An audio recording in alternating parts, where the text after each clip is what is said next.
নমস্কাৰ বন্ধুসকল, স্বাগতম জনাইছোঁ এটা নতুন ভিডিঅ' লৈ। আৰু আপোনালোকে নিশ্চয় গম পাইছে যে মুখ্যমন্ত্ৰী আত্মনিৰ্ভৰ অসম অভিযানৰ যিটো নেকি ৰেজিষ্ট্ৰেশ্যন প্ৰক্ৰিয়া চালু হৈ আছে। তো আপোনালোকে এপ্লাই কৰিব খুজিলে পাৰে, ৰেজিষ্ট্ৰেশ্যন কৰিব খুজিলে পাৰে। কেনেকৈ ৰেজিষ্ট্ৰেশ্যন কৰিব লাগিব সেই বিষয়ে আজিৰ এই ভিডিঅ'ত দেখুৱাম। আৰু আপোনালোকে যেতিয়া নেকি সেই ৱেবছাইটটোত আহিব আৰু তেতিয়া এই অপশ্যনটোত আহিব, আপোনালোকে নিশ্চয় দেখিছে এই অপশ্যনটোত আহি পাব। তো তাৰ কাৰণে আপোনালোকৰ সুবিধাৰ কাৰণে মই লিংকটো ডেছক্ৰিপশ্যনত দিয়া আছে, আপোনালোকে তাত গৈ ডাইৰেক্টলি এইটো ৱেবছাইটত আহিব পাৰিব। আৰু যদি আপোনালোকে ছাইন আপ কৰিব খোজে তেনেহ'লে ইয়াত এপ্লিকেণ্ট নাম দিব লাগিব, অৰ্থাৎ আপোনাৰ যিটো নাম সেইটো দিব লাগিব। ইয়াত ইমেইল আইডি এটা দিব লাগিব, কণ্টেক্ট নাম্বাৰ এটা দিব লাগিব, লগতে পাছৱৰ্ড আৰু কনফাৰ্ম পাছৱৰ্ড এটা দিব লাগিব। তাৰপিছত তলত যিটো কেপচা আছে সেইটো টাইপ কৰি চেণ্ড অ'টিপিত ক্লিক কৰিলে আপোনাৰ ওচৰত এটা অ'টিপি আহিব। আৰু তাৰপিছত আপোনাৰ যিটো নেকি ৰেজিষ্ট্ৰেশ্যন ফৰ্ম সেইখন খোল খাই আহিব। তো তাৰ কাৰণে আপোনালোকে এইখিনি ফিল আপ কৰি ল'ব। তাৰপিছত আপোনালোকে ইয়াত মই দেখুৱাইছোঁ, যিহেতু মই অলৰেডি এই অপশ্যনটো মই ফিল আপ কৰিছোঁ, সেয়েহে মই স্কিম ৰেজিষ্ট্ৰেশ্যনত গৈছোঁ। স্কিম ৰেজিষ্ট্ৰেশ্যনত যোৱাৰ লগে লগে মোৰ ওচৰত এনেকুৱা এণ্টাৰপ্ৰাইজ অ'পেন হৈ আহিছে। তো তাৰ আগতে আপোনালোকক মই ডেস্কটপ মোড কৰি দেখুৱাইছোঁ এই ফোন স্ক্ৰীনটো। তো ইয়াত ডেস্কটপ মোড কৰি ল'ব, তেতিয়া আপোনালোকক এনেকৈ ভালকৈ দেখা পাব আপোনালোকে। তো এতিয়া দেখিছে ইয়াত এণ্টাৰ ইয়াৰ কণ্টেক্ট নাম্বাৰটো, মোৰ যিটো নেকি ফোন নাম্বাৰ ইউজ কৰি আছোঁ সেই ফোন নাম্বাৰটো দিম। তাৰপিছত আপুনিও দিব আপোনাৰ যিটো নেকি ইউজ ফোন।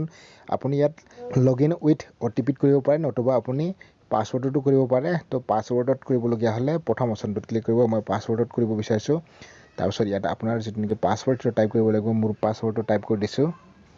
তাৰপিছত ইয়াত যিটো নেকি কেপচা এটা আছে সেই কেপচাটো ফিল আপ কৰি দিব লাগিব। তো মোৰ কেপচাটো 2852224।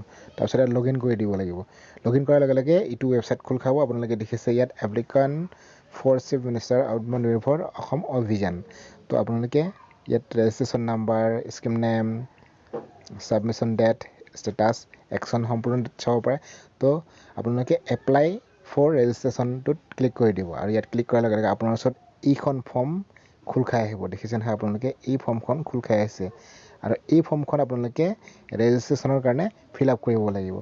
তো পোনপ্ৰথমে আপোনাৰ নামটো ফিল আপ কৰি ল'ব, ইয়াত যিহেতু মোৰ নামটো আহিছে। তাৰপিছত ইয়াত ফাদাৰ নেমটো দিব। তাৰপিছত ইয়াত জেণ্ডাৰ ছিলেক্ট কৰি ল'ব। লোৱাৰ পিছত আপোনালোকে ইয়াত ছ'চিয়েল কেটেগৰী এটা ছিলেক্ট কৰি ল'ব। তো আপুনি কোনটো কাষ্টৰ হয়, অৰ্থাৎ জেনেৰেল, SC, OBC কোনটো কাষ্টৰ হয়, তো আপুনি এইটো ছিলেক্ট কৰি ল'ব আপোনাৰ কাষ্টটো। তাৰপিছত ইফালে ডেট অফ বাৰ্থটো ছিলেক্ট কৰি ল'ব। ইয়াত ক্লিক কৰিলে আপোনাৰ কেলেণ্ডাৰখন আহিব। কেলেণ্ডাৰৰ মতে আপোনাৰ ডেট, মান্থ আৰু ইয়েৰটো দি দিব, কোনটো চনত আপোনাৰ জন্ম হৈছিল। তো তাৰপিছত ইয়াত ছেট অপশ্যনটোত ক্লিক কৰি দিলে ইয়াত আহি যাব, দেখিছে নহয়। তাৰপিছত আপোনাৰ ইফালে পেন নম্বৰটো দিব, পেন কাৰ্ড নাম্বাৰ যিটো নেকি সেইটো দিব। তাৰপিছত আপোনাৰ যিটো আধাৰ নাম্বাৰ সেইটো টাইপ কৰিব লাগিব। আৰু ইয়াত যিমানবোৰ ষ্টাৰ মাৰ্ক আছে সম্পূৰ্ণখিনি কম্পালচৰি হয়, আপোনালোকে সেইটো ফিল আপ কৰিবই লাগিব। তাৰপিছত ইফালে আছে এমপ্লয়মেণ্ট এক্সচেঞ্জ নাম্বাৰ। তো আপোনাৰ এক্সচেঞ্জ নাম্বাৰ যদি আছে আপুনি দিব সেই নাম্বাৰটো। তাৰপিছত ইফালে ভেৰিফাই কৰি দিব। ভেৰিফাই কৰাৰ পিছত আপুনি ইয়াত ছিলেক্ট ছেক্টৰছ, তো ইয়াত ছেক্টৰটো ছিলেক্ট কৰি ল'ব লাগিব। আপুনি কোনটো বিজনেছ কৰিম বুলি ভাবিছে, ইয়াত বিভিন্ন ধৰণৰ বিজনেছ মানে ছেক্টৰ আহিছে। তো সেই ছেক্টৰটো আপোনালোকে ছিলেক্ট কৰি ল'ব, যিটো নেকি আপোনাৰ পচন্দৰ বা আপুনি কৰি ভাল পায়। তো সেইটো কৰি ল'ব। তাৰপিছত এইটো ছিলেক্ট হোৱাৰ পিছত আপোনালোকে এইটো ছাইডত টাইপ অফ ট্ৰেড, তো ইয়াত ক্লিক কৰিব। কোনটো মানে টাইপৰ আপুনি বা ট্ৰেডত কৰিব বিচাৰে, আপুনি কোনটো কৰিব বিচাৰে তাত কৰিব পাৰে। তাৰপিছত এইটো ছিলেক্ট হোৱাৰ পিছত আপোনালোকে ইয়াত এটা অপশ্যন পাব, upload photograph of front side. তো আপুনি এখন পাছৱৰ্ড ছাইজৰ ফটো আপলোড কৰিব লাগিব। আৰু সেই ফটোখন মিনিমাম 20 KB পৰা মেক্সিমাম 400 KB হ'ব লাগিব। মানে 20 KB পৰা 400 KBৰ ভিতৰত সেই ফটোগ্ৰাফখন হ'ব লাগিব, অৰ্থাৎ ফটো যিখন পাছৱৰ্ড ছাইজৰ ফটো সেইখন হ'ব লাগিব। তো ইয়াত আপোনাৰ ছিলেক্ট ফাইল কৰিব পাৰে, নতুবা ব্ৰাউজাৰত গৈ আপুনি আপোনাৰ ফটোখন আপলোড কৰিব পাৰে এই অপশ্যনত। তাৰপিছত এইখিনি ক্লিয়াৰ হৈ গ'ল। হোৱাৰ পিছত ইয়াত এটা আহিছে permanent address with mobile number. তো আপোনালোকে ইয়াত আপোনাৰ এড্ৰেছটো দিব লাগিব, পাৰ্মানেণ্ট এড্ৰেছটো।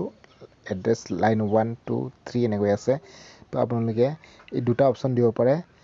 ধৰি লওক এড্ৰেছ 1 ষ্টাৰ মাৰ্ক আছে, তো এড্ৰেছ 2 ইয়াতো ষ্টাৰ মাৰ্ক আছে, 3টোত ষ্টাৰ মাৰ্ক নাই, তো এইটো নিদিলেও হৈ যাব। তো যিটোত নেকি ষ্টাৰ মাৰ্ক আছে সেইটো আপোনালোকে কম্পালচৰি দিব লাগিব। তাৰপিছত ষ্টেটটো যিহেতু অসমৰ যুৱক যুৱতীসকলে কেৱল কৰিব পাৰিব, তো তাৰ কাৰণে ইয়াত ষ্টেটটো ডাইৰেক্ট ছিলেক্ট কৰা আছে। তাৰপিছত আপুনি ডিষ্ট্ৰিক্টটো ছিলেক্ট কৰি ল'ব। ইয়াত ডিষ্ট্ৰিক্ট ছিলেক্ট কৰাৰ পিছত আপুনি যিটো নেকি ইয়াত LSC দেখিছে নহয় হেতু সিলেক্ট কৰি লব ধৰক এনেকৈ সিলেক্ট কৰি দিয়া লগে লগে আপোনাৰ ইয়াত অপচনটো আহিব তো আপুনি এটো সিলেক্ট কৰি লব আপোনাৰ LSC টো তাৰপিছত সাব ডিস্ট্ৰিক্টটো সিলেক্ট কৰি লব ইয়াত সিলেক্ট অপচনটোত ক্লিক কৰিলে আপোনাৰ সাব ডিস্ট্ৰিক্ট আহিব তো হেতু সিলেক্ট কৰি লব তাৰপিছত পিন কোড নাম্বাৰটো দিব তাৰপিছত ইফালে যেটো মোবাইল নাম্বাৰ হেতু অলৰেডি শো হৈছে যেহেতু আমি প্ৰথমে মোবাইল নাম্বাৰটো দি OTP বা পাসওয়াৰ্ড দি ভেৰিফাই কৰিছিল তো তাৰ কাৰণে ৰেজিষ্ট্ৰেচনত এই অপচনটো আহিছে মোবাইল নম্বৰটো ডাইৰেক্টলি তো তাৰপিছত আপোনালোকে ইমেইল আইডিটো ইয়াত দেখিছে ইমেইল আইডি যেহেতু টাইপ কৰিছো মই সেই কাৰণে ইমেইল আইডিটো আহিছে আপুনি যদি টাইপ কৰা নাই তেনেহলে নাহিব ইয়াত ব্ল্যাঙ্ক হৈ থাকিব তাৰপিছত ইয়াত আহিছে হাইয়েষ্ট একাডেমিক কোৱালিফিকেশন তো আপোনালোকে যেটো নেকি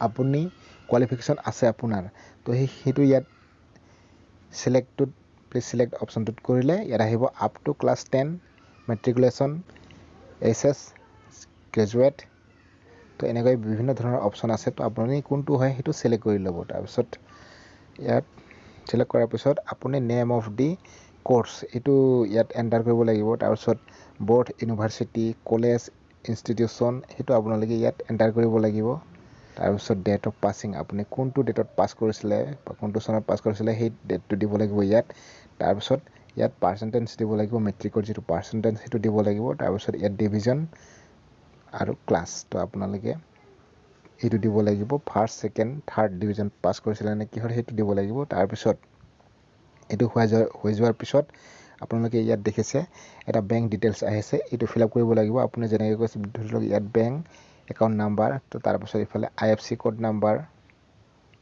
IFC code enter father's name তো হেতু দিব লাগিব তাৰপিছত ইয়াত name of the bank select কৰি লব লাগিব ইয়াত সিলেক্ট কৰিলে আপোনাৰ বিভিন্ন বেংকৰ নাম আহিব আপোনাৰ যে কোনটো বেংক হয় হেতু সিলেক্ট কৰি লব তাৰপিছত ইয়াত ব্ৰাঞ্চ নেমটো দিব লাগিব তাৰপিছত এড্ৰেছ অফ দি বেংক হেতু দিব লাগিব দিয়াৰ পিছত ইয়াত এটা ডিক্লেৰেচন আহিছে আপুনি মানে যিখিনি নেকি ডিটেইলছ ফিলআপ কৰিছিলে সেইখিনি আপুনি নিজ ইচ্ছামতে আৰু শুদ্ধকৈ ফিলআপ কৰিছে তো তাৰ কাৰণে ইয়াত আপুনি আই এগ্ৰি বুলি অপচনটোত ইয়াত টিক মাৰ এটা দিব লাগিব তাৰপিছত দিয়াৰ পিছত আপুনি ইয়াত যে সেভ এণ্ড নেক্সট বুলি আছে তাত ক্লিক কৰিব আৰু ক্লিক কৰাৰ লগে লগে আপোনাৰ ওচৰত আৰু এটা অপচন আহিব আপুনি সিওৰ নে বুলি অপচন আহিব ইয়েস অৰ নো দুটা অপচন আহিব যদি আপুনি সিওৰ হয় ইয়েস কৰি দিব আৰু ইয়েস কৰাৰ পিছত আপোনাৰ ওচৰত ফৰ্ম এখন আহিব যেটো নেকি ৰেজিষ্ট্ৰেচন ফৰ্ম আৰু তাত আপুনি যেতিয়া আপোনালোকে নিশ্চয় স্ক্ৰিনত দেখিছে আৰু এই তাত আপোনাৰ যদি কিবা ভুল আছে আপুনি এডিট কৰি শুদ্ধ কৰিব পাৰিব আৰু যদি